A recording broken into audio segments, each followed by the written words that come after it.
నమస్తే, తెలుగు రాజ్యంకి స్వాగతం. నేను మీ సంధ్య. ఏపీలో ఏం జరుగుతోంది? కాపులు నిజంగానే విసిగిపోయారా? నిన్న జగన్మోహన్ రెడ్డి పర్యటనతో మరొకసారి కాపుల అంశం హాట్ టాపిక్ అయిందా? దీనికి సంబంధించి సోషల్ మీడియాలో రకరకాల ట్రోల్స్, అంటే గతంలో పవన్ కళ్యాణ్ ఏం చెప్పాడు, ఇప్పుడు ఏం చేస్తున్నాడు అనేసి. కాపుల సీఎం ఇప్పటి వరకు లేరు, మీరందరూ ఓటు వేస్తే తప్పితే అది జరగదు అంటూ ఆయన చేసిన స్టేట్మెంట్ని మర్చిపోయారేమో అంటూ గుర్తు చేస్తున్నారు. ఇంకోవైపు అంబటి కాపు కులంలో టైగర్ అంటూ మాజీ సీఎం జగన్ చేసిన వ్యాఖ్యలు ఇప్పుడు కాకరేపుతున్నాయి. మరి కాపులకు సంబంధించి ఎందుకు ఇంత పెద్ద ఎత్తున చర్చ జరుగుతోంది? నిజంగానే కాపులు కూటమిలో విసిగిపోయారా? డీటెయిల్స్ తెలుసుకునే ప్రయత్నం చేద్దాం. చరిత్రకారుడు, రాజకీయ విశ్లేషకుడు చిలగడ శ్రీకాంత్ గారు మనతో ఉన్నారు. ఆయన మాటల్లోనే. శ్రీకాంత్ గారు నమస్తే అండి. నమస్కారం సార్.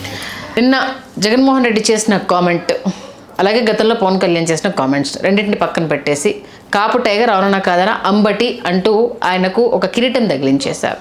ఇటువైపు కాపులు ఇప్పటివరకు సీఎం అవ్వలేదు, మీరందరూ కలిసి ఓటేస్తేనే అది సాధ్యమవుతుంది అంటూ గతంలో చేసిన పవన్ కళ్యాణ్ మాటలు. స్టాండ్ లేదనేది ఒకరు, స్టాండ్ తీసుకోవడానికి ప్రయత్నిస్తున్నవారు అనేది ఇంకొకరు. ఏం జరుగుతుంది అసలు? సంధ్య గారు, ఇక్కడ పవన్ కళ్యాణ్ గారి వెంట సామాజిక వర్గం ర్యాలీ అయింది 2024 ఎన్నికల్లో అన్నది అసలు నిర్వివాదాంశం. ఎందుకంటే వార్ వన్ సైడ్ అన్నట్టు చెప్పినట్టు ఓట్లు వేశారు. ఎందుకు వేశారు? 5 సంవత్సరాల కాలంలో ఖచ్చితంగా పవన్ కళ్యాణ్ గారు ఎప్పుడో ఒకప్పుడు ఏదో ఒక దశలో ఆయన కూడా ముఖ్యమంత్రి పీఠం మీద ఒకసారి ఆయనని దర్శించుకోవచ్చు, ఆయనకు కూడా అవకాశం వస్తుందేమో అనేటటువంటి ఒక ప్రాతిపదికన, అంటే ఇక్కడ 21 స్థానాలే ఇచ్చారు కదా, 21 స్థానాలు పొత్తులో ఉన్నటువంటి పవన్ కళ్యాణ్ గారు ముఖ్యమంత్రి కావడం ఏంటి అనేటటువంటి అంశాన్ని ఇక్కడ ఆ సామాజిక వర్గానికి చెందిన మరీ ముఖ్యంగా తెలుగుదేశం పార్టీలో బలమైనటువంటి తెలుగుదేశం పార్టీ క్యాడర్ ఎవరైతే వీరాభిమానులు ఉన్నారో, వీరావయసంలో ఉన్నటువంటి కార్యకర్తలు ఉన్నారో వాళ్ళందరూ కూడా సోషల్ మీడియా వేదికగా వాట్సాప్ గ్రూప్స్లో ఈ వారు కొనసాగుతూ ఉంటుంది. దీనిని మనం కూడా చూడటం జరిగింది. ఇక్కడ డిస్కషన్ ఏంటంటే, ఈ సామాజిక వర్గం నుంచి ఇప్పటి వరకు ముఖ్యమంత్రి కుర్చీకి చేరువగా వెళ్ళి వెనక్కి వచ్చిన వాళ్ళు ఒక 10 మంది కనిపిస్తారు ఈ సామాజిక వర్గంలో. వాళ్ళల్లో తెలంగాణ నుంచి మొట్టమొదట జి రాజారాం గారని, గడ్డం రాజారాం అంటారు, ఆయన అడ్డగల రాజారాం అని కూడా పిలుస్తారు, నిజామాబాద్ బాల్కొండ నియోజకవర్గం. ఆయన 5 సార్లు ఆయన శాసనసభ గెలిచినటువంటి శాసనసభ్యుడు, ఒక పర్యాయం మీకు ఏకగ్రీవంగా ఎన్నికైనటువంటి నేత. ఆయన 1978 ఎన్నికల్లో కాంగ్రెస్ అధికారంలోకి వచ్చిన తర్వాత అప్పటి పిసిసి ప్రెసిడెంట్ డాక్టర్ మర్రి చెన్నారెడ్డి గారు కాబట్టి మొట్టమొదటి మర్రి చెన్నారెడ్డి గారు ముఖ్యమంత్రి అయిపోయారు. అయిపోయిన తర్వాత నెక్స్ట్ నువ్వే అని చెప్పారు రాజారాం గారితో. చెప్పిన తర్వాత అది అలా కొనసాగుతుంది. రాజారాం గారిని ప్రకటించట్లా. రాజారాం గారు ఏం చేశారంటే, వెనుకబడిన తరగతులందరినీ ఒక ఏకతాటి మీదకి తీసుకొచ్చి, ఆయన BC group D Munnuru Kapu సామాజిక వర్గం తీసుకొచ్చి నాన్ రెడ్డి అనేటటువంటి ఒక నినాదాన్ని ఎత్తుకొని కాంగ్రెస్ పార్టీలో, అంటే అంత క్రితం జలగం వెంగళరావు గారు, పివి నరసింహారావు గారు నాన్ రెడ్డి ముఖ్యమంత్రి, దామోదరం సంజీవ్ గారు కూడా ఉన్నప్పటికీ మళ్ళీ తిరిగి ఈ పార్టీలో రెడ్డికి అవకాశం ఇచ్చారు, నాన్ రెడ్డికి ఇవ్వాలనేటటువంటి ఒక నినాదం తీసుకొని, మీరు నమ్మరు, హిమాయత్ నగర్లో ఆయన నివాసం ఉండేదండి. హిమాయత్ నగర్ నివాసంలో ఈ జి రాజారాం గారు 16 మంది మంత్రులతో, ఎంతమందితో? 16 మంది మంత్రులతో తన ఇంట్లో సెక్రటేరియట్ రన్ చేశాడు 6 months. సెక్రటేరియట్కి వెళ్లకుండా, ఇది ఒక రకమైన దీక్ష. 79 ఆ ప్రాంతంలో సెక్రటేరియట్కి వెళ్లకుండా తన ఇంట్లో 16 మంది మంత్రులతో సెక్రటేరియట్ రన్ చేశాడు ఆయన. అంటే ముఖ్యమంత్రి ఇస్తారా ఎవరా అని. ఇక తప్పదు, రాజారాం గారి దీక్షకి కేంద్రం తొలగుతుందంటే అక్కడ ఇందిరాగాంధీ గారు, ఆవిడికి విధేయులే నచ్చుతారు కానీ ఇట్లాగా పోరాటం చేసేటువంటి యోధులు ఆవిడకి నచ్చరు. ఆవిడేం చేసింది, సీల్డ్ కవర్లో అంజయ్ గారి పేరు పంపించింది. అందరూ అప్పటిదాకా ఏంటంటే అంజయ్ గారు అంటే ఆరణాల కూలి, ఆయన ఒక బీసీ బిడ్డ అనుకుంటున్నారు. కానీ ఆయన కూడా రెడ్డి గారే అని చెప్పి ఈ జి రాజారాం గారే ఒక భువనగిరిలో జరిగిన ఒక బహిరంగ సభలో ఆయన తెలియజేశారు. ఆయన పేరు అసలు పేరు రామకృష్ణారెడ్డి, వాళ్ళ అమ్మ ముద్దుగా పిలిచిన పేరు అంజయ్య అని చెప్పేసి. ఆ తర్వాత అప్పుడు ప్రభుత్వానికి 3 మెర్సిడీస్ బెంజులు కొన్నారు అప్పట్లోనే. ఒకటి ముఖ్యమంత్రికి, ఒకటి పార్టీ అధ్యక్షుడికి, ఒకటేమో జి రాజారాం గారికి ఇచ్చారు. అంజయ్ గారిని ముఖ్యమంత్రిని చేశారు కదా, ఈయనకి ఇచ్చి మీరు పార్టీలో ఉండాలి, మంత్రిగా కొనసాగాలి, అది ఇది అని చెప్పి ఈయనని దువ్వారు. ఒక రోడ్డు ప్రమాదంలో ఆయన మరణించారు. ఆ రోడ్డు ప్రమాదం ఎందుకు జరిగింది, ఎలా జరిగింది అనేటటువంటి వివరాల్లోకి మనం ఇవాళ వెళ్ళొద్దు. వారి తర్వాత వారి అర్ధాంగి జి సుశీలాబాయి గారు, వారు శాసనసభకు ఎన్నికయ్యారు. వారి శిష్యుడే అల్లుడు వరుసకు కూడా అవుతారనుకుంటే డి శ్రీనివాస్ గారు. డి శ్రీనివాస్ గారు ఆయన డిఎస్ కూడా ఆయన శిష్యుడుగానే రాజకీయ ప్రయాణాన్ని మొదలుపెట్టింది. ఈ విషయం నేను ఎందుకు చెప్పంటే ముఖ్యమంత్రిగా ఒక కాపు సామాజిక వర్గం నుంచి మొట్టమొదటిసారి ఒక పోరాటము ఒక ప్రయత్నము జరిగింది అంటే అది ఒక జి రాజారాం గారి రూపంలో జరిగింది. ఇక్కడ అంత క్రితం ఇంకా నేను ముందుకు వెళ్తే మీకు ఇక్కడ నేషనల్ డెమోక్రటిక్ ఫ్రంట్ అని ఒక పార్టీ, రావినారాయణ రెడ్డి గారు, అట్లాగే రావినారాయణ రెడ్డి గారు వాళ్ళతో పాటు ముత్యాల జయసూర్య నాయుడు, స్వయాన ముత్యాల సరోజినీదేవి ఎవరైతే ఉన్నారో గోవిందరాజుల నాయుడు వాళ్ళ కుమారుడే ఈ ముత్యాల జయసూర్య నాయుడు, పద్మజానాయుడు గారికి సోదరుడు, హోమియోపతి డాక్టర్. ఆయన 49 మంది శాసనసభ్యుల్ని ఒక్క తెలంగాణలో గెలిపించాడు. ఆయన ఈ పార్టీ తరఫున గెలిపించి 2 ఎన్నికలు చేశారు వాళ్ళు. 2 ఎన్నికల తర్వాత ఆ పార్టీ ఉంటే అంటే 1952 ఒక ఎన్నిక, 55 ఒక ఎన్నిక. ఈ ఎన్నికల తర్వాత 64లో జయసూర్య నాయుడు గారు చనిపోయారు. ఈ ఫ్రంట్ ఏదైతే ఉందో ఈ ఫ్రంట్ కుంటుపడిపోయింది. లేకపోతే ఖచ్చితంగా తెలంగాణలో అప్పుడే విప్లవం వచ్చేది, అప్పుడే తెలంగాణ సపరేట్ రాష్ట్రం కావాలనే నినాదం వచ్చింది 69లో వచ్చింది తెలంగాణ ప్రజా సమితి. చెన్నారెడ్డి గారు, అనంతుల మదన్మోహన్ గారు వీళ్ళు స్టార్ట్ చేసింది. ఇవన్నీ ఎందుకు చెప్పానంటే ఇక్కడ ముఖ్యమంత్రి కావడానికో ఒక సొంత రాజకీయ పార్టీ ద్వారా సొంత గొంతుకు వినిపించడానికో తెలంగాణలో మొట్టమొదటిసారి ప్రయత్నం జరిగింది.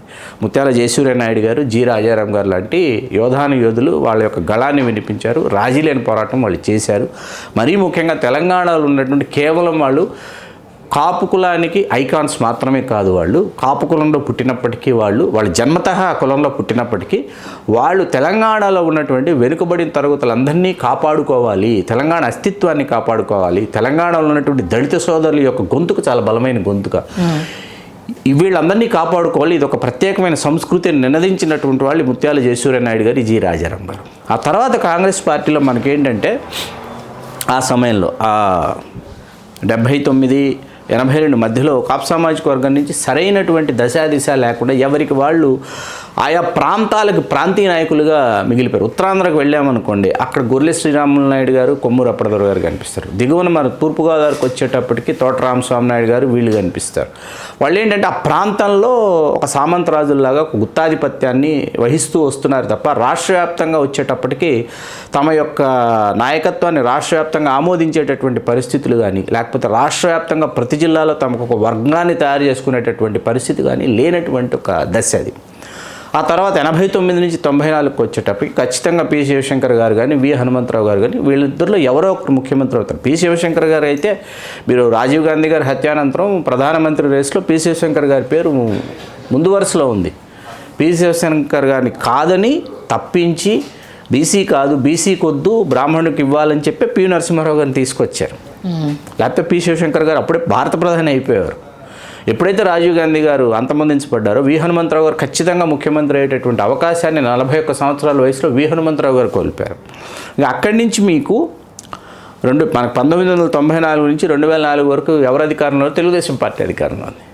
తర్వాత కాంగ్రెస్ పార్టీలో అధికారంలోకి వచ్చిన తర్వాత రాజశేఖర్ రెడ్డి గారు మరణానంతరం డి శ్రీనివాస్ గారు మీకు పిసిసి అధ్యక్షుడు, ఆయన నిజామాబాద్ జిల్లాలో ఆయన ఓడిపోయాడు. నిజామాబాద్లో పిసిసి ప్రెసిడెంట్ ఓడిపోయాడు. లేకపోతే రోషయ్య గారి స్థానంలో డి శ్రీనివాస్ గారు ముఖ్యమంత్రి అయిపోయారు. ఆయన ఓడిపోయాడు కదా అని చెప్పి రోషయ్య గారిని రమ్మన్నారు సీనియర్ అని. లేకపోతే డి శ్రీనివాస్ గారు అప్పుడే అయ్యేవారు. డి శ్రీనివాస్ గారు అలా పోగొట్టుకున్నారు. ఆ తర్వాత మీకు రోషయ్య గారిని తప్పించడానికి అప్పుడు ఎంఎం పల్లంరాజు గారి వైపు చూశారు.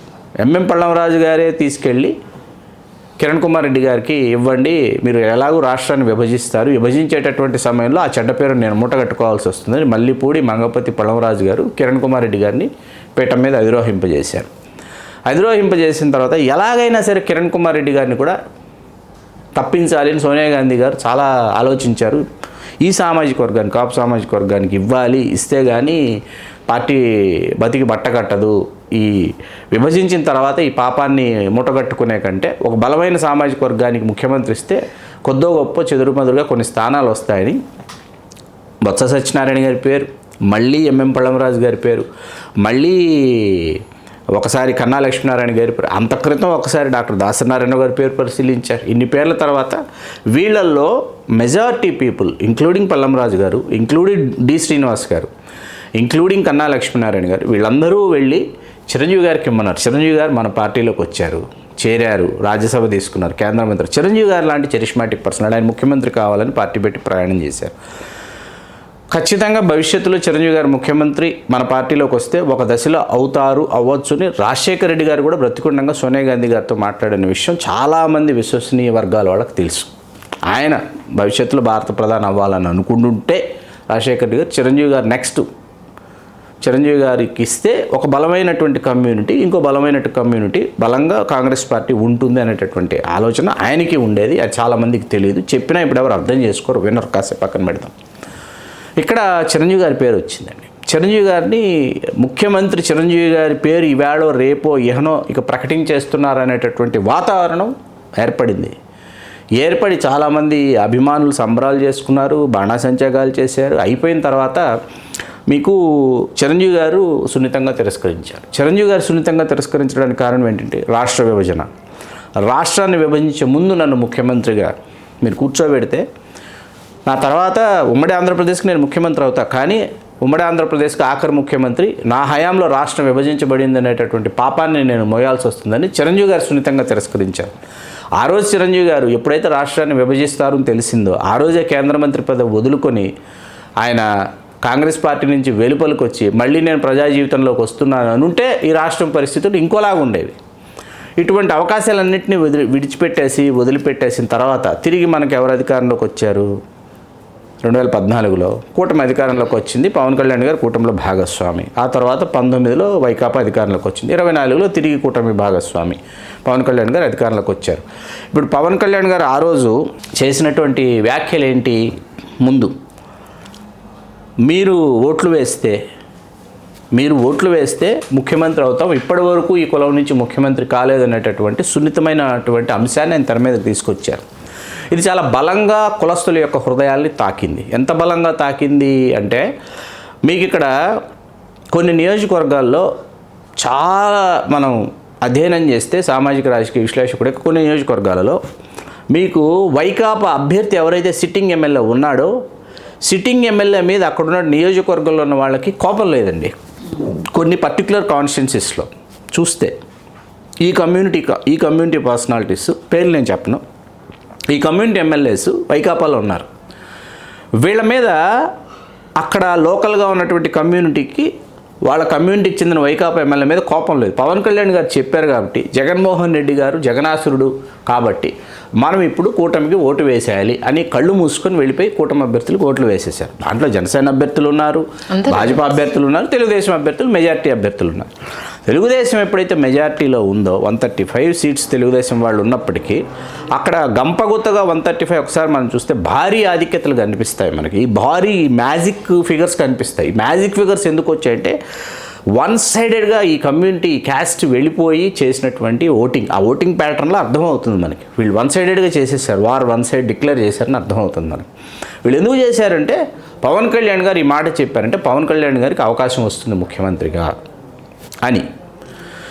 సరే, ఆయన ముఖ్యమంత్రి ఎప్పుడు అవుతారు, ఎందుకు అవుతారు, ఎలా అవుతారు, సాంకేతికంగా అది ఇప్పుడు సాధ్యపడదా అన్నది కాసేపు పక్కన పెడితే ఇక్కడ ఈ అంశం ఎందుకు తెర మీదకి వచ్చింది, మళ్ళీ తెర మీదకి తీసుకొచ్చారంటే ఇక్కడ పవన్ కళ్యాణ్ గారిని నమ్మి పవన్ కళ్యాణ్ గారిని విశ్వసించి ఓటు వేసినటువంటి ఈ సామాజిక వర్గం యొక్క పరిస్థితి వేళ క్రాస్ రోడ్స్లో ఉంది. ఎందుకంటే ఎవరికీ ఏ విధమైనటువంటి హోదాలు లేవు, పదవులు ఇచ్చినా అధికారాలు లేవు. అధికారాలు ఇచ్చారనుకోండి, అధికారాలు ఇస్తే ఆర్థికపరమైనటువంటి వనరుల్లో నిధులు ఆయా శాఖలలో లేవు. కాప్ కార్పొరేషన్ గురించి చాలా విషయాలు మనం ఇవాళ వింటున్నాం. అస్సలు కాప్ కార్పొరేషన్లో నిధులు లేవు అనేటటువంటి విషయం చాలా స్పష్టంగా సోషల్ మీడియా గ్రూప్స్, ఇది నేను వండి వారుస్తున్న కథనమో లేకపోతే నేను కల్పిస్తున్నటువంటి కథనమో లేకపోతే నేను ఏదో ఆవేదనతోనో అక్కస్తోనో వెళ్ళగక్కుతున్నటువంటి విషయమో కాదండి. ఇవాళ మనం వాట్సాప్ గ్రూప్స్లోకి వెళ్ళి ఒకసారి చూస్తే కమ్యూనిటీ వాట్సాప్ గ్రూప్స్లో చాలా క్లియర్గా వీటికి సంబంధించినటువంటి ఫుల్ డేటా మనం కాదండి, వాళ్ళు ఇస్తున్నారు. పవన్ కళ్యాణ్ గారిని విశ్వసించి పవన్ కళ్యాణ్ గారికి ఓటు వేసి జనసేనకు ఓటు వేసినటువంటి వాళ్ళు ఇస్తున్న డేటా అనమాట. మనం తయారు చేసింది కాదండి. ఇక్కడ వీళ్ళ ఆశ ఏంటి, వీళ్ళ ఆశయం ఏంటి? ఇక్కడ 2009లో చిరంజీవి గారు ఎన్నికలకు వెళ్తున్న వేళ 2008 చివరాఖరులో మీకు మిర్యాల వెంకట్రావు గారిని మెయిన్ మీడియా మొత్తం ఆయన్ని ప్రింట్ మీడియా ఇంటర్వ్యూ చేసింది. ఈనాడు వాళ్ళు ఆయన ఒక ఇంటర్వ్యూ, చాలా ప్రత్యేకమైన ఎక్స్క్లూజివ్ ఇంటర్వ్యూ చేస్తే నా కులస్తుడు రాష్ట్ర ముఖ్యమంత్రి అయితే చూసి చచ్చిపోతానని స్టేట్మెంట్ ఇచ్చారండి. ఇట్స్ అ వెరీ బిగ్, చాలా పెద్ద స్టేట్మెంట్. మావాడు ముఖ్యమంత్రి కావాలి, అవుతాడు అన్నది చూసి కళ్ళతో చచ్చిపోతాను నేను అన్నారు ఆయన. ఎంత పెద్ద స్టేట్మెంట్ ఇచ్చారు. ఎందుకు అంటే ఎవరినైనా గెలిపించాలంటే ఉపయోగపడుతున్న సామాజిక వర్గం, ఎవరినైనా ఓడించాలంటే ఉపయోగపడుతున్నటువంటి సామాజిక వర్గం అధికారంలోకి రావడానికి చేస్తున్నటువంటి ఒక ప్రయత్నం ఇది. ఈ ప్రయత్నంలో ఎవరైతే ఫ్రంట్ వారియర్గా నిలబడతాడో ఆ ఫ్రంట్ వారియర్కి చాలా స్పష్టత ఉండాలి.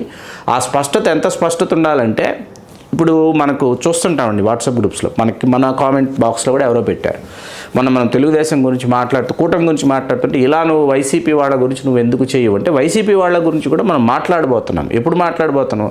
ఇంకొంత సమయం తీసుకొని మాట్లాడతాం. ఎప్పుడు మాట్లాడాలో దానికి ఒక సమయం సందర్భం ఉంది, ఖచ్చితంగా మాట్లాడతాం. నేనే మాట్లాడతా. నేను ఇప్పుడు మాట్లాడటం కాదు, మనం ఎన్నికల ముందు కూడా మిథున్ రెడ్డి గారిని మనం ప్రశ్నించినట్టు మన ఛానల్లో ఎవరూ ప్రశ్నించలేదండి.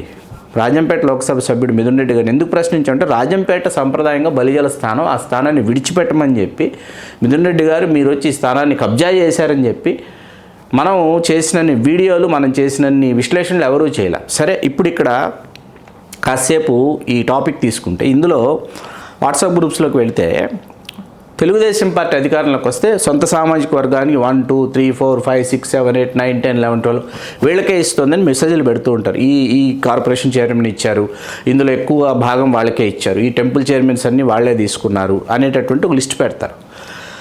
వైకాపా అంత క్రితం కాంగ్రెస్ గవర్నమెంట్ రాజశేఖర రెడ్డి గారు కావచ్చు, లేకపోతే తర్వాత జగన్మోహన్ రెడ్డి గారు కావచ్చు, రెడ్డి సామాజిక వర్గానికి ఎన్ని నామినేటెడ్ పోస్టులు ఇచ్చారు? చాలా చెప్పుకోదగ్గ అన్ని పోస్టులు ఒకసారి మనం క్యాలిక్యులేట్ చేసి చూస్తే 850 నుంచి 950 మధ్యలోనూ 900 వస్తాయండి నామినేటెడ్ పోస్టులు. అన్ని నామినేటెడ్ పోస్టులు చాలా పెద్దవి, కొంచెం చిన్నవి తీసుకుంటారు. దీంట్లో 600 నుంచి 700 ఒకే సామాజిక వర్గం తీసుకుంటున్నారు అనేది వీళ్ళ దగ్గర ఒక డేటా ఉంటుంది, వాళ్ళ దగ్గర ఒక డేటా ఉంటుంది.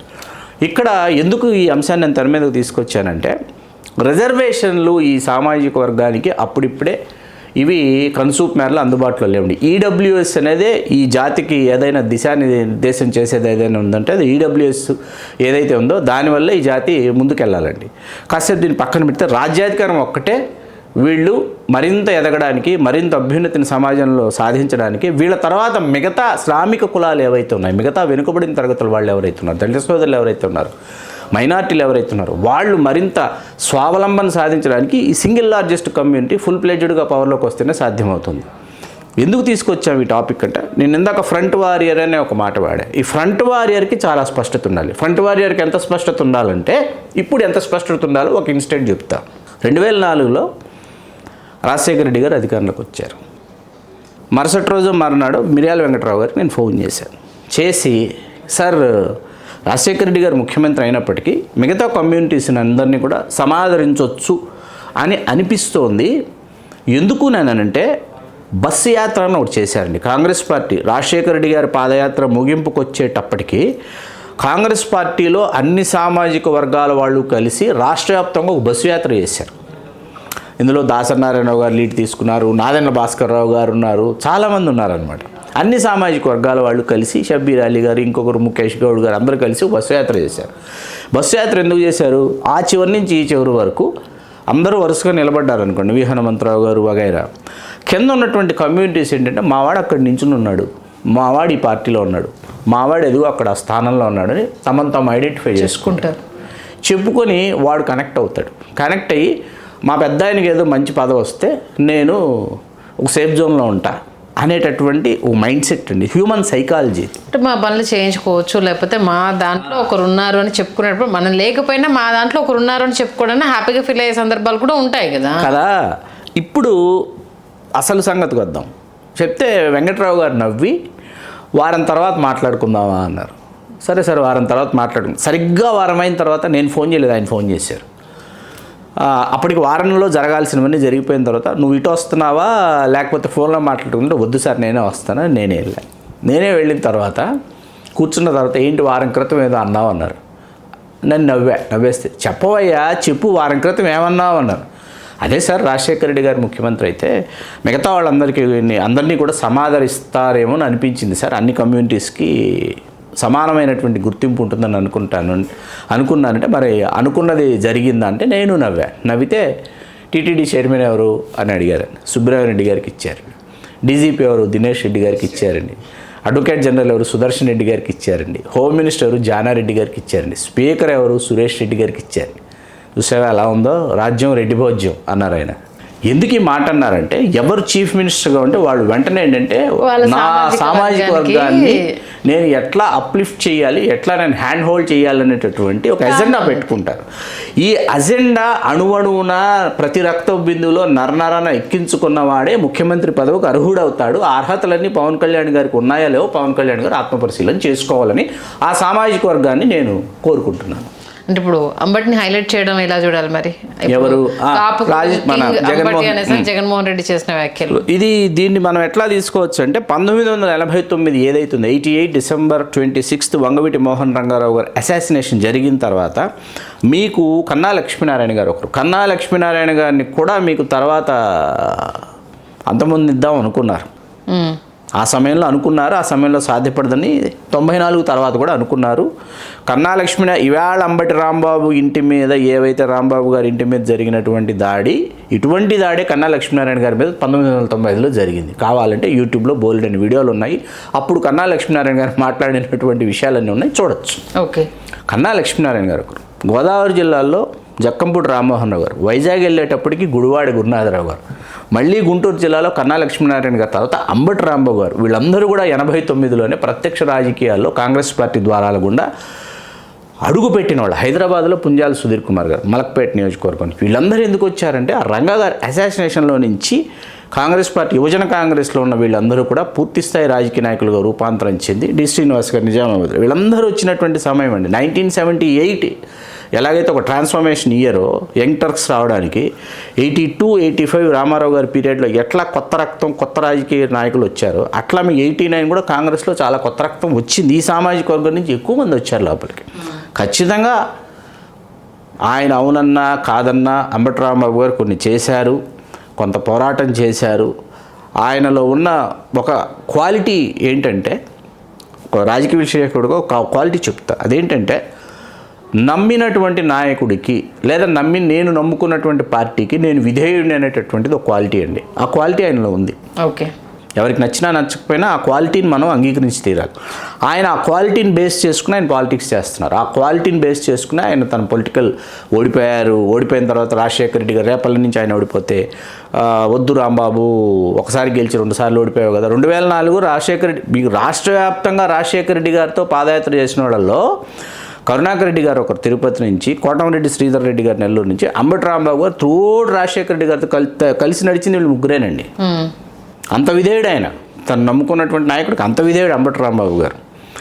ఇక్కడ రాంబాబు గారు ఇప్పుడు ఆయన కాపు టైగర్ అని ఎందుకన్నారంటే సామాజిక వర్గం మీద జరిగినటువంటి ఒక దాడిగా దీన్ని వైకాపా చిత్రీకరిస్తోందా చిత్రీకరించటం లేదని పక్కన పెడితే ఇప్పుడు రాంబాబు గారు పరుష పదజాలం వాడారు.